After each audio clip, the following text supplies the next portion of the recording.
உறவுகளே, நம்மளுடைய இன்ட்ரெஸ்டிங்கான மண்வாசனை சீரியலை பார்க்கறதுக்கு எல்லாரும் தயாரா? அப்ப வாங்க, டைம் மிஸ் பண்ணாம வீடியோக்குள்ள போயிடலாம்.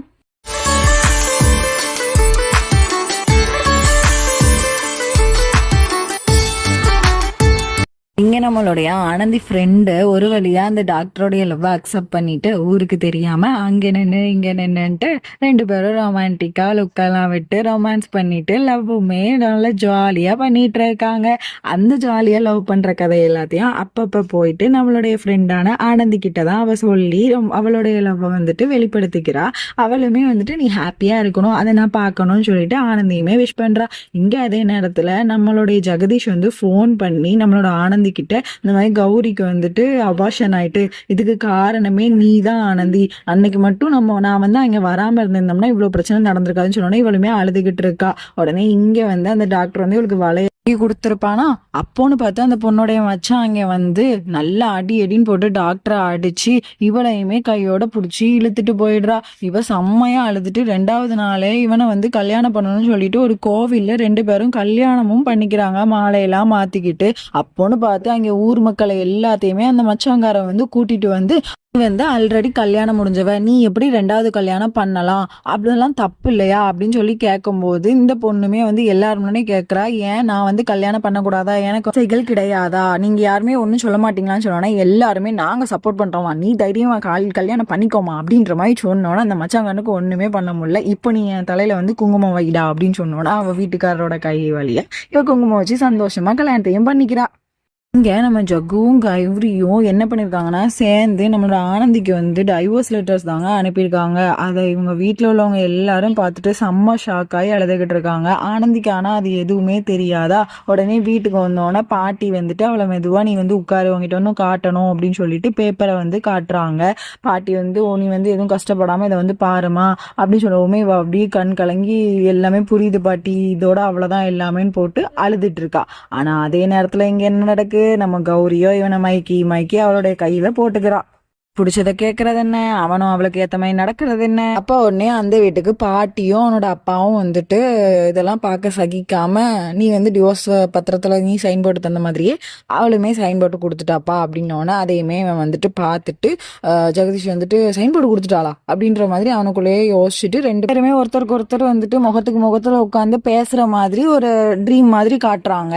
அப்போ வந்து அவன் அவளை பாக்குற மாதிரியும் இவளை பாக்குற மாதிரியும் போட்டுறாதன்னு அவன் வந்து இவளை பாக்குறான். ஆனா இவன் வந்துட்டு நான் போட்டே தீருவேன்ற மாதிரி சைனையும் போட்டு மூஞ்சில விட்டு எறிகிற மாதிரி காட்டுறாங்க. ஆனந்தியுமே அங்கேருந்து அழுகுற மாதிரி காட்டுறாங்க. உடனே இவங்களுமே கிளம்புறாங்க. நம்ம கௌரி கிச்சன்ல இருந்துட்டு ஐயோ ஜாலின்னு சொல்லிட்டு ரொம்ப சந்தோஷமாயிருது. உடனே ஒரு வழியா வந்துட்டு கௌரியுமே வந்துட்டு ஜெகதீஷை கட்டி பிடிச்சிட்டு அப்பாடா இனிமே நம்ம வாழ்க்கையில வரவே மாட்டாடா அப்படின்ற மாதிரி அப்பான்னு மூச்சு விடுறா.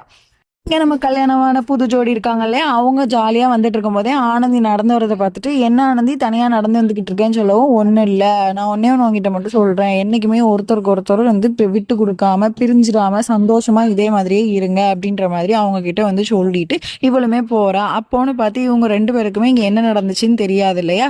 உடனே வந்து ஒருத்தருக்கு ஒருத்தர் வந்து ஹஸ்பண்ட் அண்ட் ஒய்ஃப் வந்து கேட்டுக்கிறாங்க, என்னாச்சு ஆனந்திக்கு, ஏன் இப்படிலாம் திடீர்னு பேசுறாங்க அப்படின்னு சொன்னோன்னே என்னன்னு தெரியல, ஏதோ பிரச்சனை போல அப்படின்ற மாதிரி யோசிக்கிறாங்க 2 பேருமே.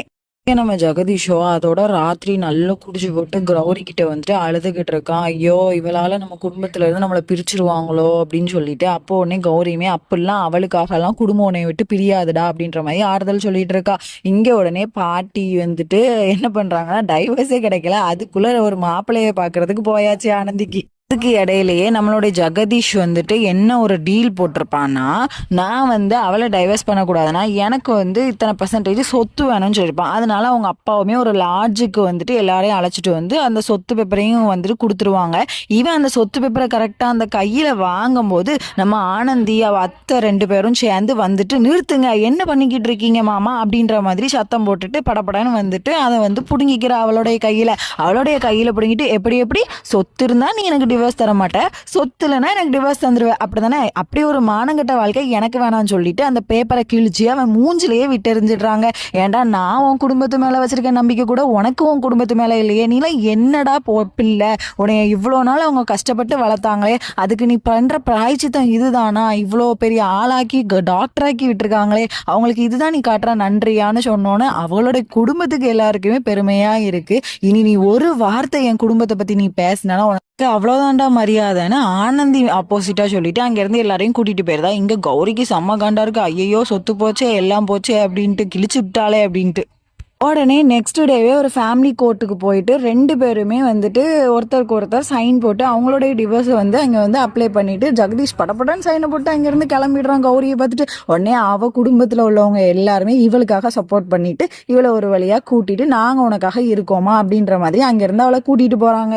இதுக்கப்புறம் நடக்க போகிறது எல்லாமே ஆனந்தியோட லைஃப்பில் ஹாப்பியாகவே இருக்கணும். 2 years later நம்மளோட ஆனந்தி நல்லபடியா ஓட்டு எல்லாத்துலயும் ஜெயிச்சு அவ அந்த ஊரோட மேயர் ஆயிடுறா. மேயரான சந்தோஷத்தை கொண்டாடுறதுக்காக அன்னைக்கு வந்துட்டு அவளுக்கு பிரசிடென்ட்டோடையும் கலெக்டரோடையும் மீட்டிங்னு சொல்லியிருப்பாங்க.